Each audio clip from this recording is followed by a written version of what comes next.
শ্রাবণ মাসের দ্বিতীয় সপ্তাহ পড়তে নদীয়ার ফুলিয়া বয়রা গঙ্গার ঘাটে ভক্তদের উপচে পড়া ভিড় লক্ষ্য করা গেছে।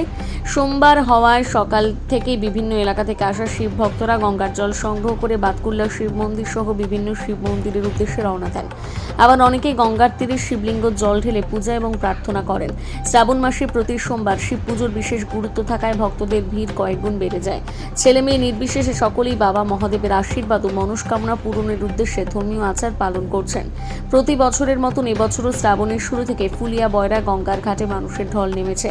তাহেরপুর, বাতকুল্লা, বীরনগর, আরংঘাটা, ফুলিয়া সহ আশপাশের বিভিন্ন এলাকা থেকে বহু ভক্ত এসে গঙ্গা জল সংগ্রহ করছেন।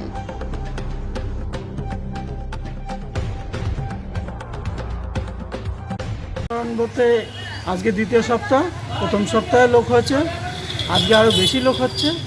তার কারণ এটা হচ্ছে আমাদের শিবের অনুষ্ঠান, যার জন্যে অনেকে লোকালেই জল দিচ্ছে, আবার অনেকে বাতকুল্লা ছুটছে এবং যার যার শিব মন্দির আছে তাদের মন্দিরে জল নিয়ে যাচ্ছে।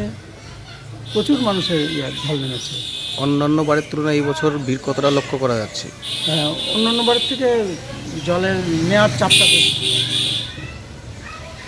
প্রথম সপ্তাহের তুলনায় এই দ্বিতীয় সপ্তাহ ভিড় কি বেশি? হ্যাঁ, অবশ্যই বেশি। আমরা লাস্টের সপ্তাহে মোটামুটি প্রশাসন থেকে একটা করব, জলের মধ্যে বাঁশ দিয়ে বাঁধা হবে। আপাতত করা হয়নি, হালকা বলে। লাস্টের সপ্তাহে আমরা করব। এখানে কোন কোন জায়গা থেকে মানুষ আসেন? বাতকুল্লা, বীরনগর, তাহেরপুর, আরংঘাটা, আমাদের কাছাকাছি মোটামুটি ফুলিয়া, মাঠপাড়া, চটকাতলা, প্রচুর মানুষ, বেলেমাঠ। আপনার নাম পরিচয়?